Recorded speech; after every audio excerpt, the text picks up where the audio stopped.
जिस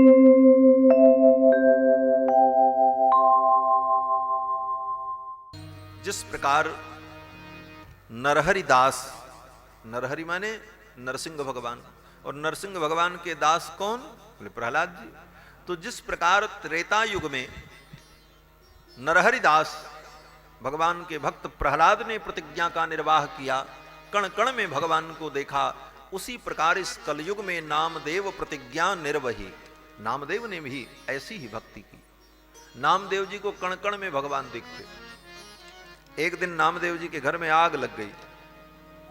आग लग गई तो घर में आग लगती है तो लोग आग को बुझाते हैं। और नामदेव जी ने क्या किया? बोले जब आग लगी तो नामदेव जी अपनी कुटिया से बाहर निकल करके खड़े हो गए, और जितना सामान बाहर पड़ा था वो भी सब उठा करके उसी कुटिया में डालना शुरू कर दिया। और डालते हुए कहने लगे, प्रभु आज आपने बड़ी कृपा की। आज तक तो मैंने देखा था कि आप कभी संत का रूप धारण करके आते, कभी किसी रूप में आते, लेकिन आज तो आप अग्नि का रूप धारण करके मेरे घर में आए हो। ये घर तो आपका है, आप आओ चाहे आपकी आज्ञा से कोई आवे। तो आज आप अग्नि का रूप धारण करके आए हो। मालपुआ और रसगुल्ला खाते खाते आपका पेट नहीं भरा। आज तकिया बिस्तर रजाई गद्दा खाने के लिए आए हो तो खाओ महाराज, हम सब भोग लगा देंगे। और सब जितना सामान बाहर पड़ा था सब उठा करके आग में डाल दिया। त्वदीयम वस्तु गोविंद तुभ्यमेव समर्पये, सब डाल दिया। पूरी कुटिया जल करके खाक हो। लोगों ने देखा, अरे ये तो नामदेव पागल हो गया, अपने घर का सामान खुद जला रहा है। नामदेव जी की कुटिया जल गई और नामदेव जी को कोई चिंता नहीं।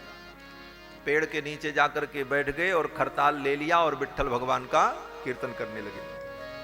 विठ्ठला पांडुरंग विठ्ठला, विठ्ठल विठ्ठल विठ्ठला पांडुरंग विठ्ठला, विठ्ठल विठ्ठल विठ्ठला पांडुरंग विठ्ठला, विठ्ठल विठ्ठल विठ्ठला पांडुरंग विठ्ठला, विठ्ठल विठ्ठल विठ्ठला पांडुरंग विठ्ठला, विठ्ठल विठ्ठल विठ्ठला पांडुरंग विठ्ठला, विठ्ठल विठ्ठल विठ्ठला पांडुरंग विठ्ठला, विठ्ठल विठ्ठल विठ्ठला पांडुरंग विठ्ठला, विठ्ठल विठ्ठल विठ्ठला पांडुरंग विठ्ठला, विठ्ठल विठ्ठल विठ्ठला पांडुरंग विठ्ठला, विठ्ठल विठ्ठल विठ्ठला पांडुरंग विठ्ठला, विठ्ठल विठ्ठल विठ्ठला पांडुरंग विठ्ठला, विठ्ठल विठ्ठल विठ्ठला पांडुरंग विठ्ठला, विठ्ठल विठ्ठल विठ्ठला पांडुरंग विठ्ठला, विठ्ठल विठ्ठल विठ्ठला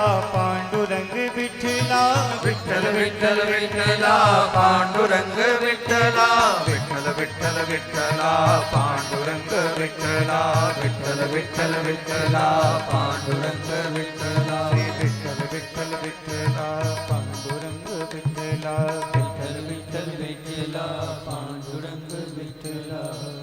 विठ्ठल भगवान का कीर्तन करने लगे रामदेव। आप सोच रहे होगे विठ्ठल नाम भगवान का कैसे पड़ा। संक्षेप में बता दें, कथा तो बड़ी लंबी है लेकिन संदेह रहे तो ठीक नहीं। दक्षिण भारत में महाराष्ट्र में एक गांव है जिसका नाम है पंढरपुर, चंद्रभागा नदी के तट पर। वहां पर भगवान के एक भक्त हुए, पुंडरीक नाम के भक्त। और वो भक्त अपने माता पिता को ही भगवान समझते और उनकी सेवा करते। माता पिता की भक्ति से प्रसन्न होकर के भगवान कृष्ण उनको दर्शन देने के लिए आए। पुंडरीक भक्त अपने पिता की सेवा कर रहे थे, भगवान पहुंच गए। भगवान ने कहा, पुंडरीक तुम्हारी मातृ पितृ भक्ति से संतुष्ट होकर के मैं तुम्हें दर्शन देने आया हूं।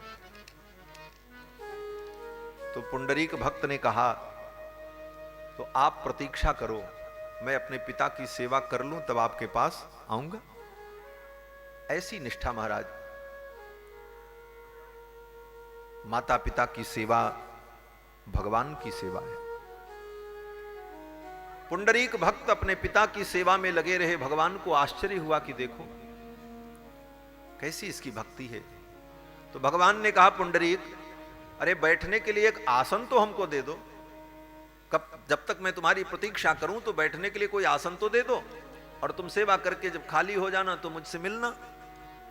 तो पुंडरीक भक्त ने कहा, प्रभु मुझे आसन देने की भी फुर्सत नहीं है कि मैं आपको आसन दूं और आपको गद्दी लगाऊं।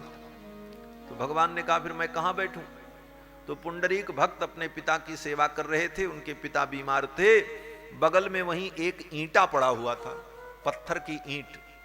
उसी ईंट को पुंडरीक भक्त ने उछाल करके फेंका, बोले इसी पे बैठो।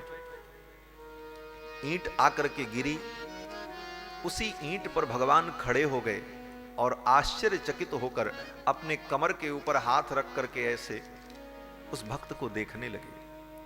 उसी रूप में भगवान आज भी वहां विराजमान हैं उस गांव में। ईंटे के ऊपर भगवान खड़े हुए, इसीलिए भगवान का नाम पड़ गया इट्टल, और इट्टल ही बिगड़ करके धीरे धीरे हो गया विट्ठल। ये विट्ठल भगवान है। विट्ठल भगवान का ही एक मंदिर ऐसा अद्भुत मंदिर है दुनिया में, जहां हर भक्त मंदिर के अंदर जाकर के भगवान के चरण का स्पर्श कर सकता है। और इतने भक्त रोज दर्शन के लिए जाते हैं कि विट्ठल भगवान का चरण छूते छूते विट्ठल भगवान का चरण घिस गया महाराज। वो चरण के जहां भगवान का चरण है, छूते छूते इतना चिकना हो गया कि वो सब बराबर हो गया महाराज। विट्ठल भगवान का मंदिर बड़ा अद्भुत है। कभी पंढरपुर जाना तो दर्शन जरूर करना। उसको दक्षिण भारत का वृंदावन कहते हैं। उत्तर भारत में तो मथुरा में वृंदावन है, लेकिन दक्षिण में महाराष्ट्र में पंढरपुर को दक्षिण का वृंदावन कहते हैं। तो वही पंढरीनाथ भगवान पुंडरीक भक्त के लिए आए, इसलिए भगवान का नाम पंढरीनाथ पड़ा है। वही विट्ठल भगवान हैं, उन्हीं को पांडुरंग भगवान कहते हैं। पांडुरंग विट्ठला, विट्ठल विट्ठल विट्ठला। तो विट्ठल भगवान का कीर्तन करते नामदेव जी महाराज पेड़ के नीचे बैठे थे। घर सारा जल गया। भगवान ने लक्ष्मी जी से कहा, देवी देखती हो कैसा मेरा भक्त है, इसने तो अपना घर ही भोग लगा दिया, अब मैं क्या करूं? तो लक्ष्मी जी ने कहा, महाराज आपका तो स्वभाव है कि कोई व्यक्ति आपको कुछ अर्पित करता है तो आप प्रसाद में वो वस्तु उसे देते हो। तो अब नामदेव का घर आप बनाओ, प्रसाद दो उसको, यही धर्म है। तो भगवान ने कहा ठीक है। ठाकुर जी आए और ठाकुर जी ने कहा, नामदेव तूने अपना घर मुझे अर्पित कर दिया, भोग लगा दिया, अब तो तेरा घर मुझे बनाना पड़ेगा। नामदेव जी ने कहा, महाराज मुझे घर की जरूरत नहीं है, आप बनाओ तो आपको उसी घर में पधराएंगे, आपकी आरती उतारेंगे, आपकी पूजा करेंगे, आपका घर होगा, मेरा घर नहीं होगा। भगवान ने कहा फिर भी मुझे बनाना पड़ेगा। नामदेव जी ने कहा आप बनाओ। भगवान ने कहा थोड़ी मेरी सहायता करो, कुछ बांस बल्ली ले आओ। नामदेव जी ने कहा मुझे कुछ नहीं करना, आप ही करो जो कुछ करना। फिर तो भगवान ने नामदेव जी की ऐसी सुंदर कुटिया बनाई, अपने हाथ से बनाई। देखो भगवान अपने संकल्प से अनंत अनंत ब्रह्मांड बना सकते हैं। संकल्प करें तो अनंत अनंत ब्रह्मांड बन जाएगा। तो भगवान अगर संकल्प करते तो नामदेव की कुटिया भी बनकर के प्रकट हो जाती, भगवान को नहीं बनाना पड़ता। लेकिन भगवान कितने भक्त वत्सल हैं कि नामदेव की भक्ति पर रीझ कर भगवान अपने हाथ से नामदेव की कुटिया को बनाते हैं। स्वयं भगवान बांस काट करके लाए, फूस लेकर के आए, फिर बांस को फाड़ा, चीरा, खंबे गाड़े, फिर उस पे चढ़ करके सारी घास को बिछाया और अपने हाथ से रस्सी से बांध बांध करके विट्ठल भगवान ने नामदेव की कुटिया तैयार की। बांधते समय रस्सी का बंडल हाथ से छूट करके नीचे गिर गया। ऊपर बैठ करके ठाकुर जी बांध रहे थे, नामदेव जी बैठे कीर्तन कर रहे थे। भगवान ने कहा नामदेव जरा रस्सी तो पकड़ा दो। नामदेव जी ने कहा हमको कुछ नहीं करना, हम तो भजन करेंगे, आप बनाओ। तो लक्ष्मी जी को भगवान ने बुलाया। लक्ष्मी जी ने रस्सी पकड़ाई और एक तरफ लक्ष्मी जी पकड़ करके खींचती हैं, एक तरफ भगवान खींचते हैं, और लक्ष्मी नारायण रुक्मिणी कृष्ण दोनों ने मिल करके नामदेव जी की कुटिया बनाई, अपने हाथ से बनाई। श्री नामदेव जी महाराज कहते हैं, छान छाई पाल दसा सबसे बीठल नीचे वाली पंक्ति से ऊपर पंक्ति, सुकर छाई दूसरी पंक्ति नीचे से। पंडरनाथ कृत अनुग जो छान सुकर छाई घास की। पंडरनाथ कृत अनुग जो छान सुकर छाई घास की। नामदेव प्रतिज्ञा निर्भयी जो त्रेता नर हरिदास। नामदेव प्रतिज्ञा निर्भयी जो त्रेता नर हरिदास की। जो त्रेता नर हरिदास की। जो त्रेता नर हरिदास की। अपने हाथ से ठाकुर जी ने नामदेव जी की कुटिया बनाई। कुटिया बनकर के तैयार हो गई रातों रात। सवेरे गांव के लोगों ने देखा, अरे कल तो नामदेव की कुटिया जल गई थी, आज रातों रात बनकर के तैयार हो गई, किस कारीगर ने बनाया। गांव वालों ने आकर के देखा, ऐसी दिव्य कुटिया बनी थी। गांव वालों ने कहा, भैया किस कारीगर से तुमने बनवाया है, ये तो बड़ा कलाकार है और रात भर में ऐसी सुंदर कुटिया बना दी। नामदेव जी ने कहा, हाँ भैया वो बहुत बड़ा कलाकार है, वैसा कलाकार तो कोई हो नहीं सकता। लोगों ने कहा कि कितनी मजदूरी लेता है बताओ, हम लोग भी उससे अपना घर बनवाएंगे। नामदेव जी ने कहा, वो मजदूरी तो कुछ नहीं लेता है, लेकिन उसकी शर्त बड़ी जबरदस्त है, उसकी शर्त को कोई पूरा नहीं कर सकता। लोगों ने कहा, क्या शर्त है बताओ तो। नामदेव जी ने कहा, उसकी शर्त यह है कि पहले अपने घर में आग लगाओ। पहली शर्त तो उसकी है कि आप अपने घर में आग लगाओ और घर का एक सामान बचने न पावे, सब जलाओ, और उसके बाद निश्चिंत होकर के उसके भरोसे बैठ जाओ, तब वो आता है। ऐसी उसकी शर्त है। लोगों ने एक दूसरे को देखा और नामदेव जी को और देखा और फिर आपस में कहने लगे, लगता है पागल हो गया नामदेव, ऐसा भी कोई होता है। नामदेव जी ने देख लिया और नामदेव जी ने कहा, हाँ भैया मैं तो पागल हूं, और वो पागलों का ही कारीगर है, तुम्हारे जैसे बुद्धिमानों का कारीगर नहीं है। नामदेव के लिए भगवान ने अपने हाथ से नामदेव की कुटिया बनाई। तो नामदेव जी महाराज अग्नि में भी भगवान को देखते, कुत्ते में भी भगवान को देखते। एक दिन श्री नामदेव जी महाराज रोटी बना रहे थे ठाकुर को भोग लगाने के लिए, तब तक उधर से कुत्ता आया और रोटी लेकर के भाग गया। क्योंकि सामान्य झोपड़ी में रहते थे, खुले में कोई बहुत बड़ी व्यवस्था तो थी नहीं, साधु थे।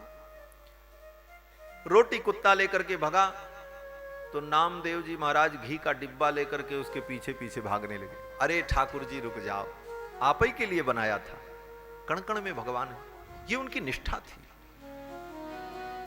नामदेव जी महाराज घी का डिब्बा लेकर के पीछे पीछे दौड़ते, बोले ठाकुर जी रुक जाओ, आपके लिए ही रोटी बनाई है, सूखी खाओगे तो आपके दाढ़ में गड़ेगी, थोड़ा घी लगा दें तो मुलायम हो जाएगा। घी का डिब्बा लेकर के नामदेव जी कुत्ते के पीछे भागते, लोग देख करके हंस रहे थे। लेकिन जब कुत्ता बहुत दूर निकल गया, पीछे पीछे नामदेव जी भी दौड़ रहे हैं, ठाकुर जी रुक जाओ, ठाकुर जी रुक जाओ।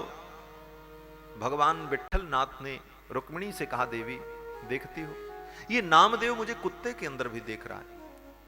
तो रुक्मिणी जी ने मुस्कुराते हुए कहा, बन जाओ, भक्त के लिए तो सब कुछ बनना पड़ता है। और फिर भगवान अपने भक्त के लिए उसी रूप में प्रकट हो गए। तिनहि लागी धरि देह करऊं, सब डरऊं न सुजस न साओ। भगवान अपने भक्तों के लिए सब रूप धारण करने के लिए सब कुछ करने को तैयार। कुत्ते के अंदर से भगवान प्रकट हो गए और भगवान को नामदेव जी ने रोटी खवाई और फिर भगवान ने नामदेव को आशीर्वाद दिया और फिर नामदेव जी महाराज भगवान का कीर्तन करते हुए चले आए। विट्ठल विट्ठल विट्ठला पांडुरंग विट्ठल। ऐसे नामदेव जी महाराज, इनकी एकादशी की निष्ठा ऐसी कि एक दिन भगवान विट्ठलनाथ ने विचार किया कि चलो नामदेव के एकादशी की निष्ठा की परीक्षा लेते हैं। ठाकुर जी भी बड़े नटखट हैं, बड़े कौतुकी हैं, ऐसी ऐसी लीलाएं करते हैं जिससे भक्त को आनंद मिले और सुनने वाले देखने वालों को भी प्रेरणा प्राप्त हो, इसलिए भगवान ऐसी लीला करते। नामदेव जी के एकादशी व्रत की निष्ठा की परीक्षा लेने के लिए भगवान आए। एकादशी का दिन नामदेव जी महाराज ने एकादशी का व्रत किया था और ठाकुर जी बोले एक वृद्ध ब्राह्मण का रूप धारण करके आए। बूढ़े ब्राह्मण, दुबले पतले, 90 वर्ष के बूढ़े ब्राह्मण बनकर, केवल हड्डियां हड्डियां हैं शरीर में, कांपते हुए डंडा लेकर के ठाकुर जी ब्राह्मण वेश में आए। नामदेव जी के दरवाजे पर बैठ गए। नामदेव जी ने देखा कोई ब्राह्मण आए। बाहर आकर के नामदेव जी ने प्रणाम किया, बोले विप्रदेव बड़ी कृपा की। ठाकुर जी ही ब्राह्मण बने थे। ठाकुर जी ने कहा नामदेव मुझे बहुत भूख लगी है, मुझे चावल दाल खिला दो, नहीं तो मेरा प्राण निकल जाएगा। नामदेव जी ने कहा भगवान आज तो एकादशी है, एकादशी के दिन अन्न नहीं लेना चाहिए, मैं आपको कैसे अन्न खिला सकता हूं। एकादशी के दिन अन्न खाना भी नहीं चाहिए और किसी को खिलाना भी नहीं चाहिए, अन्न का दान भी नहीं करना चाहिए। ब्राह्मण के रूप में आए हुए भगवान ने कहा अगर नहीं खाने को मिला तो मेरे प्राण निकल जाएंगे, मुझे भात ही खिलाओ। नामदेव जी ने कहा दूध पी लो, फल खा लो, अंगूर खा लो, सेब खा लो, आप जो कहो मैं व्यवस्था करूं, लेकिन मैं आपको अन्न नहीं खिला सकता। लेकिन भगवान भी बड़े नटखट। ठाकुर जी कहते नहीं हम तो भात ही खाएंगे, नहीं तो हमारा तो प्राण चला जाएगा। और ठाकुर जी ब्राह्मण के वेश में आए हुए छटपटाने लगे कि मुझे खिलाओ नहीं तो मैं मर जाऊंगा। तो नामदेव जी ने कहा चाहे मर जाओ चाहे कुछ हो जाए, हम तो आपको आज अन्न नहीं खिला सकते। बोले तुझे दया नहीं आती? तेरे दरवाजे पर एक भूखा ब्राह्मण मर जाए और तुझे दया नहीं? नामदेव जी ने कहा ये मृत्यु लोक है, सबको मरना है, आप कोई अमर होकर के आए हो, एक न एक दिन तो मरोगे ही, और आज एकादशी के दिन मर जाओगे तो वैकुंठ मिल जाएगा, कोई दिक्कत नहीं है, मैं अन्न नहीं खिला सकता। नामदेव जी महाराज ने कहा हम अन्न नहीं खिलाएंगे। भगवान ने कहा अच्छा। ठाकुर जी की लीला बड़ी अद्भुत। बहुत देर तक बहस होती रही, लोग आ गए। नामदेव जी ने कहा आज एकादशी है और मैं इन्हें अन्न नहीं खिलाऊंगा। भगवान ने मरने का नाटक किया, हाथ पैर फैला दिया, गिर गए, सांस बंद हो गई। अब सब लोग आकर के कहने लगे नामदेव तेरे दरवाजे पर एक ब्राह्मण ने अपने प्राण का त्याग कर दिया और तू उसे अन्न नहीं दे सका। धिक्कार है तेरी भक्ति को, धिक्कार है तेरे धर्मनिष्ठा को। नामदेव जी ने कहा आज एकादशी थी, कैसे मैं अन्न खिला सकता था। ब्राह्मणों ने कहा तुझे ब्रह्म हत्या लग गई, तेरे दरवाजे पर ब्राह्मण ने अपने प्राण का त्याग कर दिया और तेरे कारण वो ब्राह्मण मरा है, इसलिए तुझे ब्रह्म हत्या लग गई। नामदेव जी ने कहा जो भी हो ब्रह्म हत्या का हम प्रायश्चित कर लेंगे, लेकिन एकादशी थी इसलिए मैंने अन्न का दान नहीं किया, मैं अन्न कैसे छूता। ब्राह्मणों ने कहा तब क्या प्रायश्चित करोगे। नामदेव जी ने कहा आप ही लोग बताओ क्या प्रायश्चित इसका है। तो लोगों ने कहा इसका प्रायश्चित यही है कि कल द्वादशी के दिन चिता बनाओ और उस चिता में इस ब्राह्मण को अपनी गोद में लेकर के तुम भी बैठ जाओ और इसी के साथ तुम भी जल करके समाप्त हो जाओ, यही ब्रह्म हत्या का तुम्हारे लिए प्रायश्चित। नामदेव जी ने कहा ठीक है। दूसरे दिन महाराज पंढरपुर में चंद्रभागा नदी के तट पर सुंदर चिता बनाई गई। अनेक लोग आ गए इस दृश्य को देखने के लिए कि आज नामदेव ब्राह्मण को लेकर, मृत ब्राह्मण के शरीर को लेकर चिता में बैठेंगे। लोग आ गए देखने के लिए और भगवान तो नाटक किए हुए, रात भर मरने का नाटक करके पड़े रहे। ठाकुर जी विठ्ठल भगवान बड़े नाटकी हैं। सवेरा हुआ, कपड़ा आया, लपेटा गया, सब कुछ हुआ, फूल माला चढ़ाई गई और नामदेव जी महाराज भी भगवान को सहर्ष गोद में लेकर के चिता में बैठ गए। तब तक ठाकुर जी की सांस नहीं चली, ऐसे ही मरने का नाटक किए, दुबले पतले ब्राह्मण के वेश में। जब चिता में आग लगा दी गई तो ठाकुर जी ने देखा ये नामदेव तो बड़ा विचित्र है, ये मर जाएगा लेकिन अपनी निष्ठा नहीं छोड़ेगा। फिर तो भगवान ने देखा कि अब तो चिता जल रही है, मैं तो जलूंगा ही, ये नामदेव भी साथ साथ जलेगा। तुरंत भगवान वो 90 वर्ष के ब्राह्मण के रूप में आए हुए भगवान जो चल नहीं पा रहे थे, उनके अंदर इतनी स्फूर्ति आ गई कि उठ गए और उठ करके नामदेव को उठा लिया और उठा करके चिता से कूद करके बाहर चले आए। नामदेव को चिता से लेकर के बाहर चले आए। भीड़ में भगदड़ मच गई, क्या हुआ क्या हुआ। तब तक उसी भीड़ में वो वृद्ध ब्राह्मण कहां गायब हो गए, किसी को पता ही नहीं चला। लोगों ने कहा, भैया नामदेव, वो ब्राह्मण कहां गया जो तुम्हारे दरवाजे पर मरा था, जिसको लेकर के तुम चिता में बैठे। नामदेव जी ने मुस्कुराते हुए कहा, वो कोई ब्राह्मण उम्मड़ नहीं था, वो बैठे हैं मंदिर में। वो मंदिर में जो विट्ठल भगवान हैं, उनकी लीला है। वो मेरी एकादशी की निष्ठा की परीक्षा लेने आए थे। तो ऐसी एकादशी की निष्ठा नामदेव जी महाराज की, कि नामदेव जी ने एकादशी के दिन भगवान को भी भोजन नहीं कराया। आज अन्न का दान मैं नहीं करूंगा। तो एकादशी की निष्ठा बड़ी विलक्षण होती है और भक्तों के लिए तो अनिवार्य है।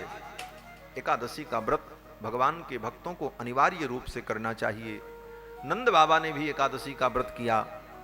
एकादश्याम निराहारः समभ्यर्च जनार्दनम स्नातुम नंदस्तु कालिंद्या द्वादश्याम जलमाविशतु।